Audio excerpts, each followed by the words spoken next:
The Klingon disruptor pistol fired, vaporizing Commander Soval's head in a green mist that splattered sickeningly across his office walls. Speaker barely ducked in time to dodge the whining energy beam that crackled over his head. His heart raced as Klingon boots thundered down the corridor of the besieged Vulcan ship. Just minutes earlier, Speaker and Soval had been arguing heatedly about the Vulcans allying with humans in the war against Klingon aggression. Soval scoffed that humans were too primitive and volatile to make good allies. The humans are little more than savages, technologically and culturally inferior to us, Soval said dismissively. Allying with them is beneath Vulcan's dignity. We will not drag our people into their conflicts. Speaker shot back passionately. The Klingons are at our doorstep. We lack the numbers and ships to defeat them alone. Humans are fierce warriors who can help us. I'd rather be a living barbarian than a dead sophisticate. Soval rebuked him coldly. We will speak no more of this. The humans... His words cut off as the first Klingon disruptor blasts struck the ship. Now Klingon warriors stormed the vessel, executing the Vulcan crew. As Speaker fled for an escape pod, dodging weapons fire, he cursed Vulcan arrogance. They had laughed at his warnings about the Klingons, and disdained his suggestion to ally with the battle-hardened humans. But that laughter had turned to screams, and Speaker vowed as he jettisoned in the escape pod to seek out the humans and beg for an alliance before the Klingons slaughtered every last Vulcan. The survival of his species depended on it. A month had passed since Speaker's harrowing escape from the besieged Vulcan ship. He now found himself at a neutral outpost, part of the Vulcan delegation for a diplomatic summit between the Klingons and the Federation. Earth was a member of the Federation, and Speaker was eager to finally meet some humans in person. During a recess between tense negotiation sessions, Speaker encountered a human diplomat named Kyle Clark. They struck up a conversation, and Speaker was pleasantly surprised to find Kyle highly articulate, insightful, and knowledgeable about Vulcan culture and history. I've studied your people extensively, Kyle said. Vulcan philosophy and scientific achievements are most impressive. Speaker inclined his head. Your knowledge is commendable. It seems humans are more intellectual than many Vulcans give them credit for. As they were talking, a burly Klingon diplomat named Korm deliberately bumped into Speaker, nearly knocking him over. Out of my way, pointy-eared coward, Korm sneered. Speaker bristled, but before he could formulate a response, Kyle smoothly inserted himself between them. He stared up at the much larger Klingon, not giving an inch. Perhaps if you had pointed ears, Kyle said coolly, you would have heard him already getting out of your way. Korm snarled, but after a tense moment backed down and stomped off. Speaker raised an eyebrow, impressed by the human's boldness. Kyle turned to Speaker. You'll have to forgive my bluntness. We humans are quite protective of our friends, and I consider Vulcans friends, even if many of them don't feel the same about us. Your assumption that Vulcans do not consider humans to be friends is inaccurate, Speaker replied. I for one believe our peoples have much to offer each other. Kyle smiled. I think this is the beginning of a productive relationship. Over the following days of the summit, Speaker watched as Kyle repeatedly stood up to Klingon intimidation tactics and attempts at manipulation. The human faced down the belligerent Klingons calmly, rationally dismantling their arguments and upholding Federation principles. Speaker was impressed by Kyle's fierce devotion to justice and defense of the innocent. The humans seemed to have an almost Vulcan-like commitment to logic and ethics, combined with a very human passion and boldness. With each display of Kyle's character, Speaker's estimation of humans grew. He increasingly became convinced that an alliance between Vulcans and humans would be quite logical and mutually beneficial. Together, their two species just might stand a chance against Klingon aggression. The summit ended with relations still tense with the Klingons, but a new respect and camaraderie between the Vulcan and human delegations. As the diplomats prepared to depart the outpost, Speaker approached Kyle. I wish to thank you, Speaker said, for your support and friendship during these talks. You have shown me the true caliber and potential of humanity. I will be recommending to my government that we seek closer ties with Earth and the Federation. Kyle grasped Speaker's shoulder. I'm glad we had this chance to connect humans and Vulcans. Months passed, and Speaker found himself on Earth as part of a cultural exchange program between Vulcan and the Federation. Kyle, now a trusted friend, served as his guide during the visit. Together they toured a history museum, pausing at an exhibit on Earth's world wars. Spiker studied the displays of carnage and destruction. Your species has known great violence, he remarked somberly. Kyle nodded. We have, but we learned from those dark times and used them as motivation to be better. He turned to Speaker. We humans have a saying, those who do not learn from history are doomed to repeat it. We strive every day to be more than we were. Admitting one's flaws is a sign of maturity, Speaker said. Vulcans respect that. Before Kyle could respond, Speaker's communicator chirped urgently. He listened to the message, his face growing even more grave than usual. A Klingon raiding party has attacked the Vulcan colony on Treeland 4. The colony is defenseless, and our fleet is still hours away. Kyle gripped Spiker's shoulder. I'm so sorry, my friend. Excuse me for just a moment. He stepped away, speaking quickly into his own communicator. When he returned, there was a determined glint in his eye. Come on, we're going to the spaceport. I have a surprise for you. Spicer raised an eyebrow but followed without question. At the spaceport, Kyle led him to a hangar. A group of human officers in Starfleet uniforms awaited them. Kyle made introductions. Speaker, I'd like you to meet the crew of the USS Endeavour. They're the fastest ship in the quadrant, and they're prepared to defend your colony. Speaker stared at him. But we have no formal alliance. Earth is not obligated to aid us. We humans believe that all sapient beings have inherent worth and dignity, Kyle said firmly. Even if we're not officially allies, we're not going to stand by while innocents are slaughtered, not if we have the power to act. Tears pricked at Speaker's eyes, and he had to take a moment to master his emotions. Your selflessness is most commendable. I thank you. The Endeavour's crew hustled to make an emergency launch, the ship's powerful engines already thrumming. Kyle turned to Speaker and offered the traditional Vulcan salute, which Speaker returned. Then, in a gesture of deep respect, Kyle extended his arm. Spiker clasped it firmly in the traditional Vulcan embrace. He met Kyle's intense gaze. We'll save them, Kyle vowed. You have my word. Hours later, Speaker stood on the bridge of the Vulcan ship Tekumbra beside Commander Soval.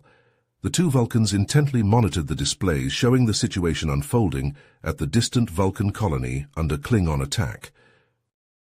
Soval turned to Speaker, his face tight with disapproval. This is exactly the kind of reckless behavior I warned you about, Soval said sternly. The humans have no authority to engage the Klingons. They're going to start an interstellar war. Speaker met Soval's gaze unflinchingly. Is it not logical to defend the innocent from aggression? He countered. The humans are acting with moral clarity. Morality is irrelevant, Soval scoffed dismissively. The Vulcan way is non-interference. Raising an eyebrow, Speaker pressed, even when non-interference allows great evil to occur. Before Soval could formulate a rebuttal, the ship's sensors suddenly blared an alert. Weapons fire had been detected at the colony site. The bridge crew watched the tactical display tensely as a lone Starfleet vessel, the USS Endeavour, boldly engaged the attacking Klingon battlecruiser. The Klingon ship dwarfed the Endeavour in size and firepower. By all logical assessments, the humans should have been obliterated in seconds, yet incredibly, the Endeavour's superior speed and agility allowed it to nimbly evade the Klingons' heavy disruptor cannons. Darting and weaving, the Starfleet ship deftly maneuvered to exploit the battlecruiser's few vulnerabilities. With pinpoint accuracy, the Endeavour's phaser banks lanced out, targeting key systems on the Klingon behemoth. Faster than Spiker would have believed possible, the battlecruiser's shields flickered and failed under the relentless onslaught. Precise photon torpedoes slammed into the Klingons' warp engines, weapon turrets and shield generators, leaving the mighty ship reeling and crippled. Belching plasma, the Klingon vessel lurched into a clumsy retreat. The bridge of the Tucumbra fell into stunned silence, the crew scarcely believing what they had just witnessed. Soval stared at the display in shock. They drove off a Klingon battlecruiser in a light escort ship. He shook his head in astonishment. Impossible! You underestimated them, Speaker replied softly. As did I, but no longer. The communications panel chimed an incoming hail from the Endeavour. On the view screen, the face of the human captain appeared, streaked with soot and sweat, but smiling triumphantly. Though clearly exhausted and sporting visible injuries, the captain spoke with warm confidence. Commander Soval, the colony is safe, he reported. The Klingons are in full retreat. We're happy to stay and render aid to your people until your fleet arrives. Soval thanked the captain stiffly, still visibly struggling to process the remarkable turn of events. As the transmission ended, Speaker turned to his superior, his eyes intent. Now do you see? Spiker asked urgently. Do you see what I've been trying to tell you? Humans are so much more than you believed. They are worthy allies and friends. Soval stared at the view screen pensively, the once arrogant tilt of his chin replaced by quiet contemplation. It seems, he admitted slowly, that I may have much to reconsider about humans and their place in the galaxy, and perhaps about Vulcans as well. Silence hung heavily between Spiker and Kyle as they stood solemnly before the gleaming obsidian wall, the names of the fallen crew of the USS Endeavour etched into its mirror-like surface in stark silver lettering. The memorial plaza bustled with somber activity as visiting dignitaries paid their respects, but the Vulcan and the human stood apart, an island of shared grief amidst the murmuring crowds. Kyle stared hard at the monument, his jaw tight and his eyes glistening. 27 names, he whispered hoarsely. 27 lives cut short. I knew every one of them, Speaker, knew their hopes, their dreams. They were my friends, my family. His voice caught and he looked away, blinking rapidly. Spiker placed a steadying hand on Kyle's shoulder, feeling the human's anguish like a physical weight. I grieve with thee, Spiker said softly, employing the ancient words of solace that Vulcans use to acknowledge a profound loss. Your crew's sacrifice will never be forgotten, Kyle. Vulcan will honor their memory for generations to come. Kyle shook his head, his expression haunted. I told you we'd save the colony, and we did, but I never wanted it to cost so much. The price was too high. You cannot blame yourself, Speaker counseled gently. The Endeavour's crew knew the risks. They willingly laid down their lives to protect the innocent. There is no greater valor. Kyle sighed deeply, the sound seeming to come from the depths of his very soul. Valor, yes, but also futility. We stopped one Klingon ship, Speaker. One, and look what it took. He gestured to the memorial, the names searing an accusing litany into his mind. And for what? The Klingons are still out there, and they're more aggressive than ever. By defending your colony, we've put Earth squarely in their crosshairs. I fear we've only delayed the inevitable, and damned ourselves in the process. Spiker considered Kyle's words, feeling the weight of truth in them. The Klingons were a relentless foe, bred for centuries to revel in conquest and slaughter. Repelling one attack would only whet their appetite for vengeance and slake their thirst on human blood. You may be right, Speaker admitted heavily. The Klingons will almost certainly seek retribution for their humiliation here. But Vulcan stands with Earth, Kyle. We will face the coming storm together, as allies and as friends. Some of the desolation lifted from Kyle's expression, and he managed a small, grateful smile at Spiker's unwavering support. But worry still clouded his eyes.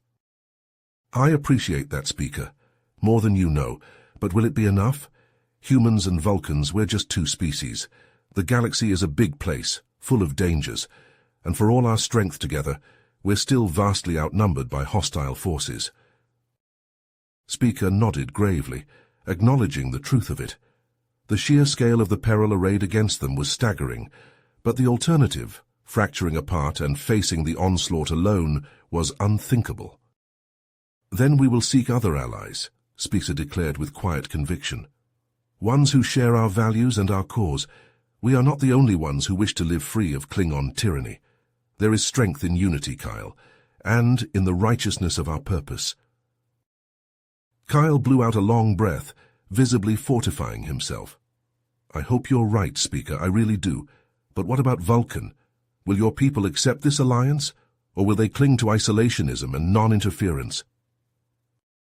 Speaker looked away, pain flickering across his angular features. The same doubts had plagued his meditations. Vulcan had walked the path of peace and logic for centuries, shunning the conflicts of other worlds. To join the war against the Klingons would be a radical departure from ancient doctrine. I fear many of my people will not accept it, Speaker admitted heavily. They will see alliance as abandoning our most sacred principles. Some will say that you humans are a corrupting influence on us, driving us from the true way. Kyle was silent for a long moment, his gaze distant. When he finally spoke, his voice was soft and laden with empathy. I would never ask Vulcan to sacrifice its soul for our sake, Speaker. If allying with us would tear your people apart, then— He swallowed hard. Then perhaps it is better that we go our separate ways after all. You have already given us so much. I couldn't bear to see you destroy yourselves for us. Spiker's head snapped back to Kyle, his eyes blazing with the fires of conviction. No, I cannot accept that. Not now, not after all we've been through together. There must be a way forward, Kyle. A way for both our peoples. Together. He gripped Kyle's shoulders, the physical contact a searing brand of kinship and unyielding resolve. Kyle met his intense gaze, seeing the human's own determination reflected back at him.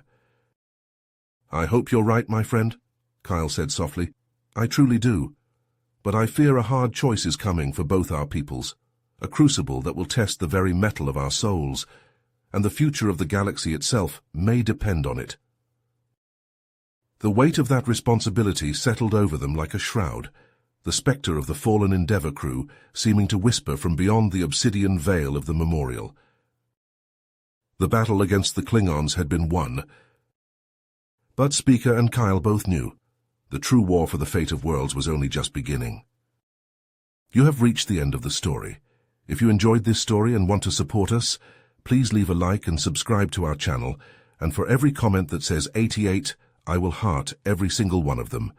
Thank you for your time.